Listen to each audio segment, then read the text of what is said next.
Makanya hidup itu sebetulnya nggak apa-apa, nggak usah takut apa-apa, nggak usah takut.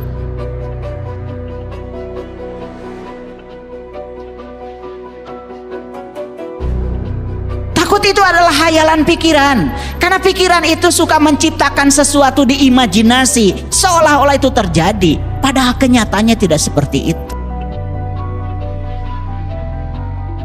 Saya sampaikan apresiasi pada Bapak Ibu yang mau mendengarkan kajian saya, kajian yang sangat berbahaya ini, karena kajian ini sangat berbahaya. Bahayanya apa? Membuat kalian jadi sadar. Itu bahayanya. Dan orang sadar jadi susah dikendalikan, itu bahayanya.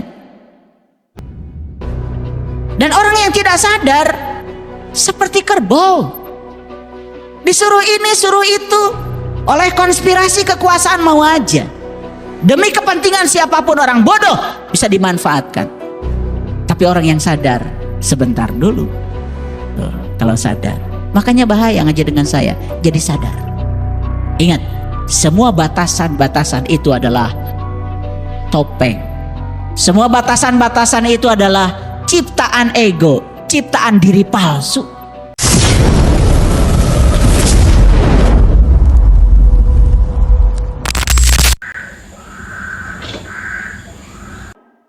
Tanya pada diri kita, apakah kita bisa melawan kejahatan dengan cinta kasih? Kalau belum, boro-boro wadduha walaili idza sajanya saja belum kita capai, gak maju-maju, kurung batok adat kakurungku iga. Masa tidak mau berubah? Masa di hari baru ini kita tidak mau berubah? Harinya sudah baru, kesadaran kita sudah baru, dikasih umur yang baru, tubuh yang baru, napas yang baru. Masa kesadaran kita tidak baru? Mawadda'aka rabbuka wa ma qala. Tuhanmu tiada meninggalkan kamu, dan Tuhanmu tidak pernah membenci kamu. Tuhanmu tidak pernah menghukum kamu. Tuhanmu tidak pernah mengazab kamu, tidak pernah mengutuk kamu. Dia Maha Pengasih, Dia Maha Penyayang. Dia cuma memanggil kamu supaya kamu segera pulang. Hadirin, kalau dalam kehidupan kita banyak sekali peristiwa-peristiwa yang negatif datang kepada kita, bukan ujian, bukan cobaan, bukan kutukan, bukan azab. Itu adalah panggilan. Panggilan dari Allah, itu cinta kasih Allah. Kita disuruh segera pulang ke jati diri kita yang sebenar. Itu aja. Walal akhiratu khairul laka minal ula. Dan sesungguhnya akhir lebih baik daripada awal. Pahami kalimat ini, karena banyak yang menyalahgunakan kalimat ini. Tidak berbuat apa-apa di dunia ini, lalu berfantasi, bagian saya bukan di sini, nanti katanya di sana. Omong kosong itu. Walal akhiratu khairul laka minal ula. Artinya apa? Akhir lebih baik daripada awal. Lihat saya semuanya, bagaimana memahami.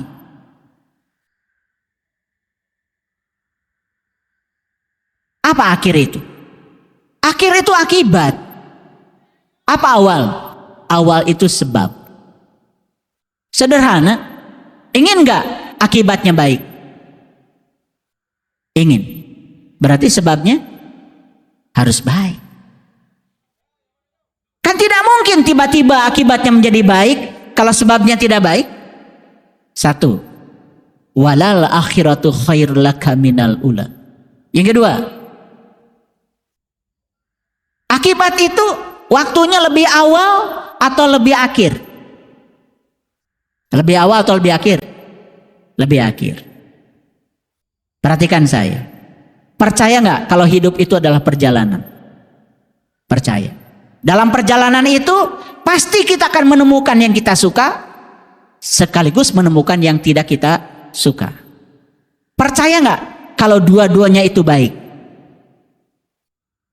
Kalau kita percaya dua-duanya baik, dua-duanya untuk mendewasakan kita, pasti kita akan menuju kebaikan pada akhirnya. Orang yang meyakini kalimat ini, yang sudah dalam memahami kalimat ini, dia menerima apapun yang terjadi, karena apapun yang terjadi dia percaya itu adalah rencana semesta demi kebaikan dirinya.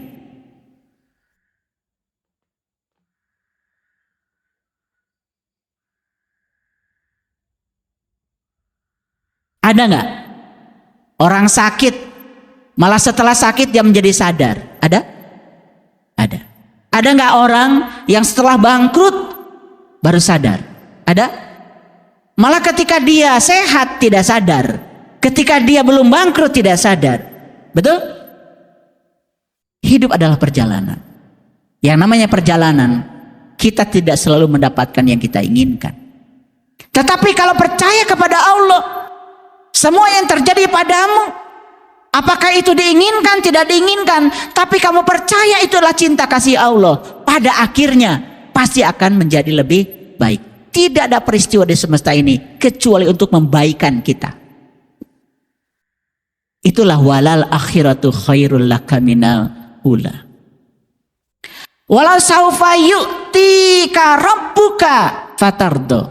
Dan kelak Tuhanmu pasti memberikan karunia-Nya kepadamu, lalu kamu menjadi puas. Lihat saya semuanya. Kapan karunia itu datang?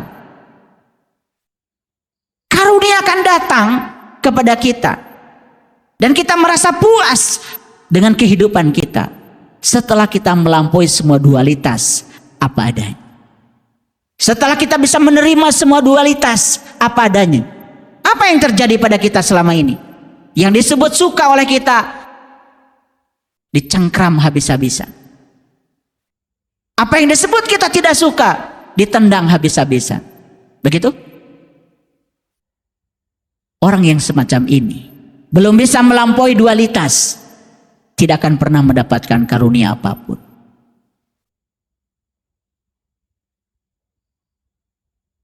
Alam yajidka yatiman fa'awa. Bukankah dia mendapatimu sebagai seorang yatim? Dia melindungi.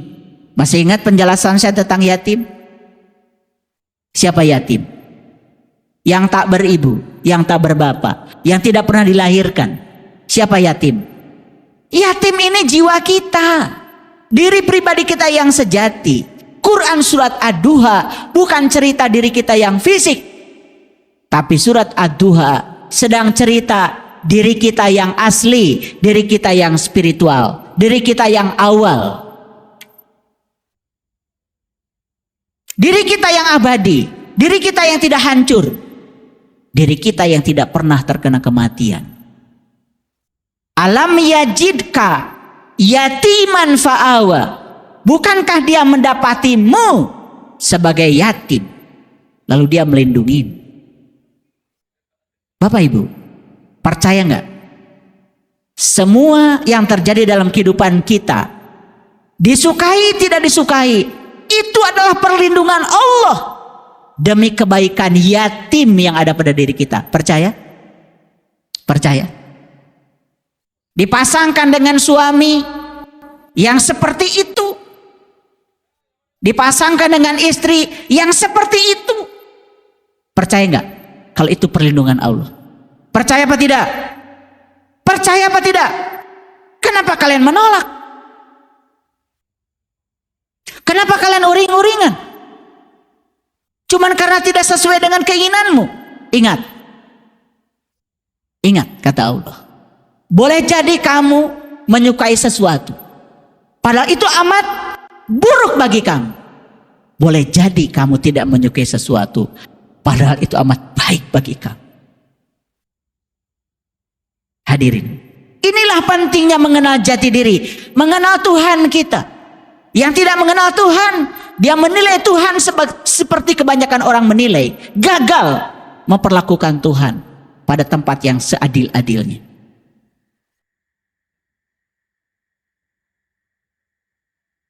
Wa wajadaka dolan fahada. Orang Jawa Kalau bilang jalan-jalan apa tuh? Dolan-dolan. Itu dari bahasa Arab. Dolan itu sesat. Jadi dolan-dolan itu berarti sesat-sesatan.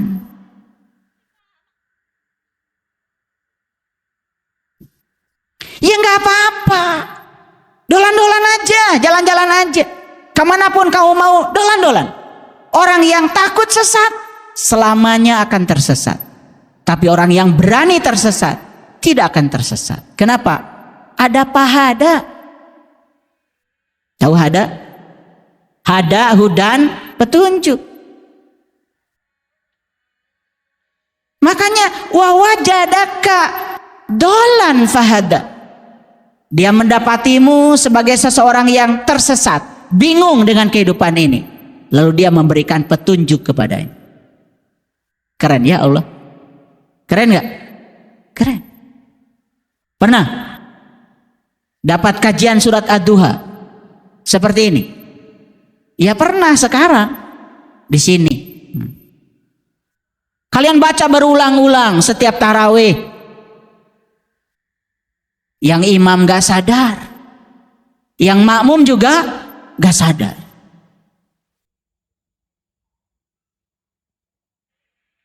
Semua melakukannya tanpa sadar, padahal pesannya begitu luar biasa. Aku dapati kamu sebagai yatim, lalu aku melindungimu. Aku dapati kamu bingung, dolan, sesat, lalu aku ngasih petunjuk kepadamu. Wa wajadaka dolan fahad. Hebat ya leluhur kita itu. Ngambil bahasa aja benar ya. Yang saya sampaikan tadi. Bahasa gambaran rasa. Bahasa itu gambaran kecerdasan. Gambaran peradaban yang sudah dicapai oleh leluhur kita. Luar biasa. Dan kita tidak pernah belajar etimologi. Tidak penasaran. Kenapa? Ada kata-kata dolan. Dolan-dolan. Jadi dolan-dolan apa? Sesat-sesatan. Pulang lagi nggak ke rumah? Ya pulang. Dan biasanya kalau kalian dolan-dolan, kan senangnya kepada yang baru. Betul? Iya. Mau ke Jepang. Kan sebelumnya belum pernah ke Jepang. Dolan-dolan nggak? Dolan-dolan. Balik lagi nggak ke rumah? Balik lagi. Tenang aja.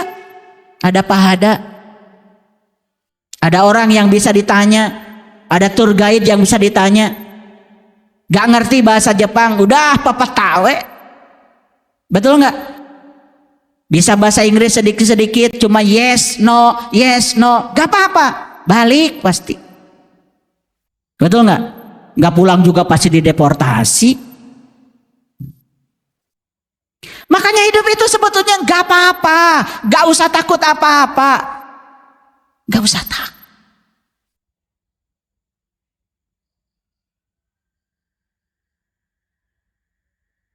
Takut itu adalah hayalan pikiran. Karena pikiran itu suka menciptakan sesuatu di imajinasi. Seolah-olah itu terjadi. Padahal kenyataannya tidak seperti itu. Saya sampaikan apresiasi pada Bapak Ibu yang mau mendengarkan kajian saya. Kajian yang sangat berbahaya ini. Karena kajian ini sangat berbahaya. Bahayanya apa? Membuat kalian jadi sadar. Itu bahayanya. Dan orang sadar jadi susah dikendalikan. Itu bahayanya. Dan orang yang tidak sadar seperti kerbau. Disuruh ini, suruh itu. Oleh konspirasi kekuasaan mau aja. Demi kepentingan siapapun orang bodoh bisa dimanfaatkan. Tapi orang yang sadar sebentar dulu. Tuh, kalau sadar. Makanya bahaya ngaji dengan saya. Jadi sadar. Bahaya apa tidak? Gak apa-apa Bapak Ibu jadi sadar. Gak apa-apa? Oke, saya tanya sekali lagi. Ya. Saya tanya sekali lagi. Kalau Bapak Ibu tidak tahu, kemudian mencoba yang baru, bagus gak? Yang takut tersesat, selamanya tersesat. Yang berani tersesat, tidak akan tersesat. Satu-satunya cara supaya kita tidak tersesat, jalan-jalan. Keluar, jangan kurung batoken. Adat kakurungku iga lawan. Paham sampai sini? Oke, lanjut kalau begitu. Nah, wa wajadaka ailan fa'agna. Dia mendapatimu sebagai seorang yang kekurangan, lalu dia memberikan kecukupan. Allah tuh nggak mau kamu kekurangan, nggak mau, nggak mau. Allah ingin kalian berkecukupan, berkelimpahan. Maka dia mengatakan, aku Al-Ghani, aku maha kaya, aku maha kaya. Kenapa kamu jadi kekurangan? Kamu telah menciptakan batasan dengan pikiran dan perasaanmu sendiri. Kenapa? Karena tidak sadar kalau di dalam diri kita ada Dia sang keberadaan, ada Dia sang kehadiran yang tak terbatas. Ingat, semua batasan-batasan itu adalah topeng. Semua batasan-batasan itu adalah ciptaan ego, ciptaan diri palsu. Mau bisnis takut gagal, itu ciptaan ego. Mau ngaji takut salah, itu ciptaan ego. Padahal belum memulai. Lihat orang yang seperti itu, gak maju-maju. Kurung batoken. Makanya saya mengusung peribahasa leluhur kita yang sangat keren itu. Saya ulang-ulang ya supaya mengerti. Fa'amal yatima fala takar. Sebab itu terhadap yatim janganlah kamu berlaku sewenang-wenang. Terhadap siapa? Terhadap jiwamu, terhadap diri sejatimu, jangan berlaku sewenang-wenang. Perhatikan itu. Dia juga butuh nutrisi, dia butuh perhatian. Karena diri sejatimu bukan yang fisik. Diri sejatimu adalah yang dibalik fisik itu. Semua berkah yang Allah berikan pada kita, nyaris semuanya untuk tubuh fisik. Hanya menghiasi tubuh fisik. Tetapi tidak ada sedikit pun untuk menghiasi tubuh batin kita yang abadi ini. Wa ammasaila fala tanhar. Dan terhadap yang minta-minta, janganlah kamu menghardiknya. Ini sering didangkalkan. Yang minta-minta itu pengemis. Saya bukan berarti tidak pernah memberi kepada mereka. Tetapi kalau mereka itu diberi terus-menerus, mereka juga tidak akan berubah. Jadi adat kakurungku iga, terus menjadi orang yang senang tangannya di bawah. Dia tidak akan pernah berpikir bagaimana dia memberi. Dan kita juga jadi mencelakakan mereka. Tetapi dalam waktu yang singkat, darurat, emergensi, kita tolong mereka, yes. Tapi dalam waktu yang berkepanjangan, kita juga ikut berkontribusi memiskinkan mereka. Tapi yang minta-minta di sini, hadirin, tidak ada kaitannya dengan urusan jasman. Ini kaitannya dengan rohani. Saya mau nanya, apakah jiwa kita perlu sesuatu? Perlu. Apakah jiwa kita perlu nutrisi? Perlu. Jiwa kita itu hanya satu kebutuhannya. Dia hanya ingin mengenal Sang Maha Jiwa. Itu aja. Itu saja.